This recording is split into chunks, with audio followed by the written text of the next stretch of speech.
मेरे प्रिय साधकगण, जय माई की। मैं अपने गुरु दत्तीय विश्वनाथ गंधर्व श्रेष्ठ एवं प्रयाग गौरव के चरणों में नमन करते हुए आज हम भगवान भैरव पर चर्चा करेंगे। तो प्रिय साधक, आगम ग्रंथों में कहा है कि शक्ति के उपासना के बिना भैरवोपासना और भैरवोपासना के बिना शक्ति उपासना परिपूर्ण नहीं होती। अतः दोनों एक दूसरे के अविभाज्य एवं अछेद्य अंग हैं। अनिष्ट निवृत्ति तथा अभीष्ट पूर्ति के लिए इन दोनों का साधना विधान बताया गया है। यति दंडेश्वरी विधान में कहा गया है कि शाक्त्यः सर्वदा सेव्यः साधकै भैरवार्चितः अतोन्यथा न सिद्धि स्यात् कल्पकोटि शतैरपि।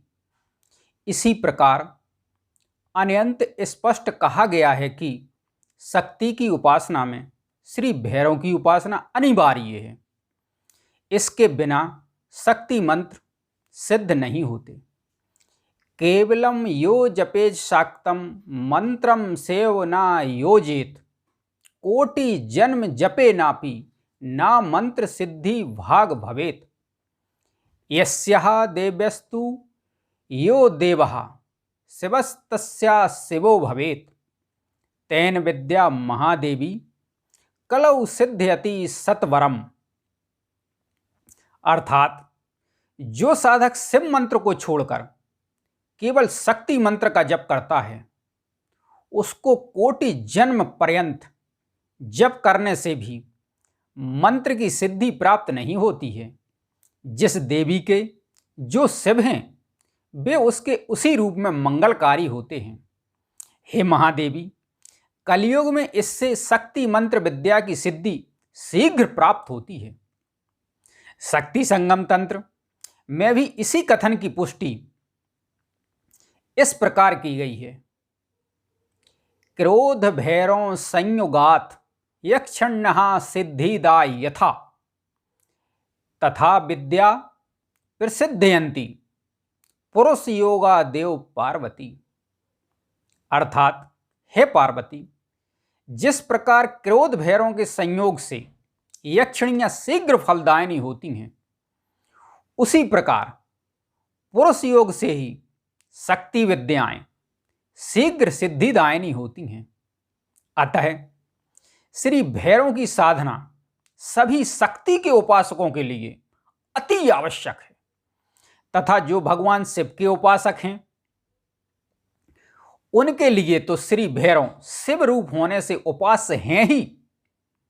प्रिय साधक, भैरव उपासना तो आगम एवं निगम दोनों विचारधाराओं में किसी भी शक्ति पूजा या देव पूजन के पूर्व अनिवार्य है एवं जिसे तंत्र में पारंगता चाहिए होगी, जो तंत्र की गहराई में जाना चाहेगा वह तो निश्चित ही भैरव शक्ति का अनुसंधान करेगा। प्रिय साधक, अब बात करते हैं भैरव कौन हैं। तो प्रिय साधक, भगवान रुद्र ही भैरव हैं। कठोपनिषद कहता है कि इसी के भय से अग्नि एवं सूर्य तपते हैं, इसी के भय से वायु चलती है, इसी के भय से सूर्य उदित होता है, इसी के भय से अग्नि, इंद्र, वायु एवं पांचवा मृत्यु देवता ये सब अपने अपने कार्य में प्रवृत्त हो रहे हैं। उठे हुए वज्र के समान जो महान भय स्वरूप परमात्मा को जानता है, इत्यादि श्रुतियां जिस सहस्र शीर्ष महाभयंकर वेद पुरुष का वर्णन करती हैं, वही आगम में भैरव नाम से वर्णित है। प्रिय साधक, विश्व के विकास का स्रोत है सकल ब्रह्म। उसकी यह स्थिति सृष्टि रचना विषयक संकल्प के समय होती है। इससे पूर्व वह निष्कल निर्गुण निराकार परमात्मा कहलाता है। वह वाणी और मन की पहुंच से परे है उसमें द्रव्य गुण आदि छहों प्राकृतिक भाव पदार्थों का सर्वदा अभाव है। विश्व सृष्टि के पूर्व वह नाम रूप आदि भेदों से भी रहित है। बैखरी वाणी के द्वारा लक्षित जो परावाक है तथा श्रुति ने सतचित एवं आनंद, इन तीनों शब्दों से जिसके स्वरूप की ओर संकेत मात्र किया है वही वह निष्कल ब्रह्म है। उसी का शुद्ध प्रकाश परासाविद पूर्णहंता तथा चिति आदि शब्दों के द्वारा अभिहित किया गया है। निगम में उसी का नाम रुद्र है तथा आगम में वही भैरव नाम से वर्णित है। प्रिय साधक, अब बात करते हैं भैरवोत्पत्ति की। तो शक्ति संगम तंत्र के काली खंड में भैरव की उत्पत्ति के बारे में वर्णन है कि आपद नामक राक्षस जो महाबली पर्वताकार अति क्रूर था, जिसने अपनी मृत्यु 5 वर्ष के बालक से हो ऐसा वरदान मांगा था, जिसे मारने के लिए देव युगलों के गात्र से जो तेजोधारा निकली और एक बटुक का प्रादुर्भाव हुआ जिसने आपद राक्षस का वध किया। इसीलिए उन्हें आपद उद्धारक बटुक भैरव कहा जाता है। दूसरा, शिव पुराण के अनुसार भगवान शंकर के अवतारों में भैरव अवतार का अपना एक विशिष्ट महत्व है। कहा है, भैरव पूर्ण रूपो ही शंकरस् परमात्मनः मूढ़ास्ते वै न जानन्ति मोहिता शिव मायायाः। शिव महापुराण के अनुसार जब ब्रह्मा ने शक्ति के दंभ में आकर स्वयं को सृष्टि का परम तत्व बताया, इस सृष्टि में सृष्टि, स्थिति और लय का एकमात्र कारण स्वयं को बताया, ब्रह्मा भी असत्य के मार्ग पर चल बैठे।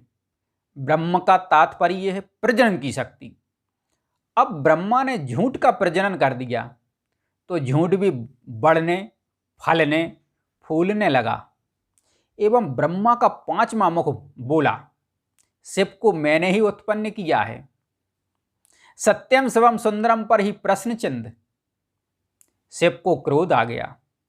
शिव के त्रिनेत्र से तुरंत एक बटुक का प्रादुर्भाव हुआ जिसने ब्रह्मा का झूठ का सृजन करने वाला 5वां सर काट दिया। तीसरा, कूर्म पुराण के अनुसार अंधकासुर संहर्ता भैरव, हिरण्याक्ष का पुत्र अंधक, भगवान शिव की परमा शक्ति पार्वती के रूप लावण्य पर मोहित हो गया था। तब भगवान शिव ने भैरव रूप धारण कर अंधक का वध कर दिया। चौथा, करवीरपुर के राजा चंद्रशेखर की पत्नी तारावती के गर्भ से महादेव के 2 पुत्र हो गए। पहले का नाम भैरव व दूसरे का बेताल रखा। 5वां, कश्यप ऋषि और माता सुरभि के पुत्र एकादश रुद्र भी भैरव के रूप में पूजित हैं। प्रिय साधक, विविध शक्तियों के अपने अपने भैरव स्वरूपों का वर्णन तंत्रों में प्राप्त होता है। ब्रह्मी आदि शक्तियों के साथ असीतांग आदि भैरव एवं रुद्र यमल के अनुसार 10 महाविद्याओं के भैरव अलग अलग हैं एवं 52 शक्तिपीठों में 52 शक्तियों के 52 भैरव यथा जैसे देवी कोटारी और भीमलोचन भैरव, देवी महेशमर्दिनी और क्रोधिस भैरव, देवी सुगंधा और त्र्यंबक भैरव आदि। प्रिय साधक, अब बटुक शब्द पर विचार करते हैं तो प्रलय काल में संपूर्ण जगत को आवेष्टित करने के कारण अथवा सर्वव्यापी होने से भैरव को बटुक कहा जाता है। दूसरा, ब्रह्मचारियों को उपदेश देने वाला गुरु रूप होने से भैरव को बटुक कहा जाता है। अतः बटुक का एक अर्थ विष्णु भी होता है, जो वामन अवतार की ओर संकेत करता है। अब बात करते हैं कौन किसका भैरव। प्रिय साधक, राम के भैरव लक्ष्मण, राम लक्ष्मण और सीता तीनों के भैरव हनुमान, कृष्ण के भैरव बलराम। प्रिय साधक, परिवार का मुखिया परिवार का भैरव होता है। तत्पश्चात ज्येष्ठ पुत्र, छोटे भाई, भगिनी, माता, पिता आदि का भैरव होता है। परिवार की रक्षा, भरण पोषण का दायित्व निभाता है। इसी प्रकार समाज, मोहल्ले, नगर, राज्य, देश के भी भैरव होते हैं। समाज का मुखिया समाज का भैरव होता है। सरपंच, निगम अध्यक्ष, विधायक, सांसद, मंत्री, मुख्यमंत्री, प्रधानमंत्री सब भैरव हैं। सबके स्वरूप, कर्म अलग अलग हैं। जो आध्यात्मिक में भी हैं वही भौतिक में भी हैं। जैसे बटुक भैरव, काल भैरव, स्वर्णाकर्षण भैरव, स्वच्छंद भैरव, मार्तंड भैरव, चंद्रचूर्ण भैरव, हनु भैरव, आकाश भैरव आदि। सबका कार्य ग्राम से लेकर देश की रक्षा, असामाजिक तत्वों को दंड देना, न्याय करना। जब एक ब्राह्मण व्यास गद्दी पर बैठता है तो समाज में संस्कृति, धर्म, विवेक सिखाता है। न्यायालय में बैठा जज रूपी भैरव दुष्टों को दंड देता है आदि। सेना देश की रक्षा करती है। सीमा पर वो देश रक्षा के लिए देश के भैरवों की सेना है। भैरव तंत्र प्रत्येक धर्म में प्रचलित है। इस्लाम में अली, बौद्धों में लामा, जैनियों में तीर्थंकर, सिखों के 21 गुरु, ईसाइयों में पोप की व्यवस्था है, जो धर्म विशेष के तत्व की अपने पिंड स्वरूप शरीर के प्रत्येक तल पर आत्मसात कर उस धर्म विशेष को सतत क्रियाशील रखते हैं, वही भैरव कहलाते हैं। अब बात करते हैं कि भैरव उपासना सभी साधकों को जरूरी क्यों है। तो प्रिय साधक, पहला तो श्री बटुक पटल में भगवान शिव कहते हैं कि हे पार्वती, मैंने प्राणियों को सर्वविध सुख देने वाला बटुक रूप धारण किया है।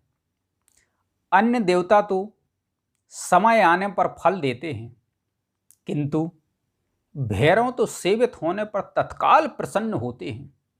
दुख में सेवा करने पर शीघ्र दुख का नाश और सुख में सेवा करने से नित्य सुख की अभिवृद्धि करते हैं। प्रिय साधक, भैरव वाहन स्वान अपनी स्वामी भक्ति के लिए संसार में प्रसिद्ध है। तो सोचो, उसके स्वामी अपने साधकों के लिए कितने बड़े रक्षक होंगे। दूसरा, प्रकृति या सृष्टि कोई भी पूरी तरह से अहिंसक, सभ्य एवं परस्कृत नहीं है।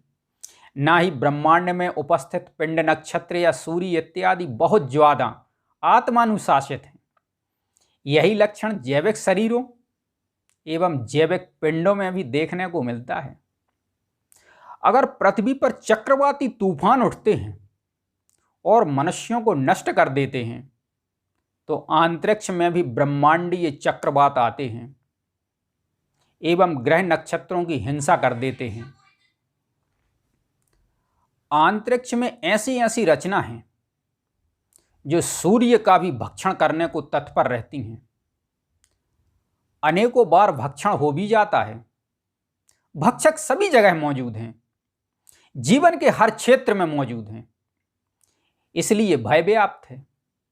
प्रिय साधक, संसार इतना आसान नहीं है। बहुत ज्यादा प्रतिस्पर्धा, द्वेष, क्रोध, विरोध की धाराएं सदैव बहती रहती हैं। अतः रोने या छाती पीटने से कुछ नहीं होगा, अपितु इससे तो विघ्नकारी शक्तियों को ताकत ही मिलती है। अब इनसे बचने के दो रास्ते। प्रथम तो भय को पाल लो और सदैव भयभीत रहो। जो भय उपस्थित करे उससे समझौता कर लो, घुटने टेक दो, आत्मसम्मान की पोटली बांधकर गंगा जी में विसर्जित कर दो और मान से बन जा। मलेच्छ से समझौता कर अपनी बेटी दे दे। या फिर दूसरी धारा है महाराणा प्रताप बन जा, भैरव साधना कर और जिन जिन घटनाओं से, जिन जिन क्रियाओं से भय उत्पन्न हो रहा है उसको भयभीत करने वाली शक्ति को आत्मसात कर भय का उत्पादक, नियंत्रक, शासक बन जा और शत्रुओं को यमलोक का पथ प्रदर्शित कर दे। भैरव का तो वर्ण ही क्षत्रिय है। क्षत्रिय बन, शत्रुओं पर काल बनकर टूट पड़ और अपनी धन संपत्ति, भगनी, पुत्री, भार्या की रक्षा कर। यह सत्य का मार्ग है। भैरव ही सत्य है। वर्तमान परिवेश की यही मांग है, तभी सनातनी हिंदू अपनी पूर्ण जिंदगी जी पाएगा। इसलिए भैरव की उपासना सभी साधकों को करना चाहिए। प्रिय साधक, दुर्गा सप्तशती को लाख गुना ऊर्जा से परिपूर्ण करने के लिए श्री भैरव के मंत्र एवं स्तोत्र के सैकड़ों प्रकार के संपुट लगाए जाते हैं जो गुरु गम्य है। साधक अपने गुरु से सीख सकता है। प्रिय साधक, घोर परिस्थितियों में जब सारे रास्ते बंद हो जाएं, दसों दिशाओं में केवल मृत्यु ही नाच करती दिखे, ऐसी परिस्थितियों में एकमात्र भैरव साधना ही साधक की रक्षा करती है। भैरव प्रयोग अमोघ प्रयोग है जिसकी शक्ति कभी कुंठित नहीं होती। अदीक्षक साधक ओम भैरवाय नमः का जाप कर सकते हैं एवं जो साधक दीक्षित हैं वह ओम बम बटुकाय नमः या भैरव का मूल मंत्र ओम ह्रीम बटुकाय आपद उद्धारणाय कुरु कुरु बटुकाय ह्रीम या बटुक स्तोत्र सतनाम कर सकते हैं। भगवान बटुक की पूजा में दैनिक नैवेद्य निम्न प्रकार है। साधक इसको भी अर्पित करें, जैसे रविवार को पाषाण्य दूध की खीर, सोमवार को मोदक गेहूं के आटे या खोए का, मंगलवार को गुड़ एवं घी से बनी हुई गेहूं की लपसी, बुधवार को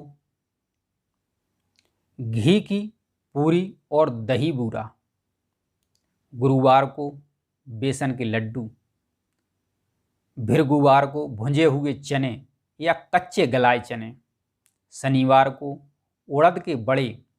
इसके अतिरिक्त श्री भैरव को इमारती, जलेबी, सेव, भजिगे, तले पापड़ का भी नैवेद्य लगाया जाता है। प्रिय साधक, दुस्तर आपत्ति से मुक्ति प्राप्त करने के लिए बटुक की उपासना रात्रि में करनी चाहिए। प्रिय साधक, बटुक की काम साधना के लिए निम्नलिखित 8 कर्मों का निर्देश भी किया गया है जो साधक को चाहिए कि वह बटुक के 8 कर्म रात्रि में करे, यथा जैसे पूजन, दीपदान, बलिदान, मूल मंत्र जप, स्तोत्र जप, होम, तर्पण मार्जन और 8वां ब्राह्मण भोज। प्रिय साधक, आज के वीडियो में इतना ही। जय माई की, जय भारत।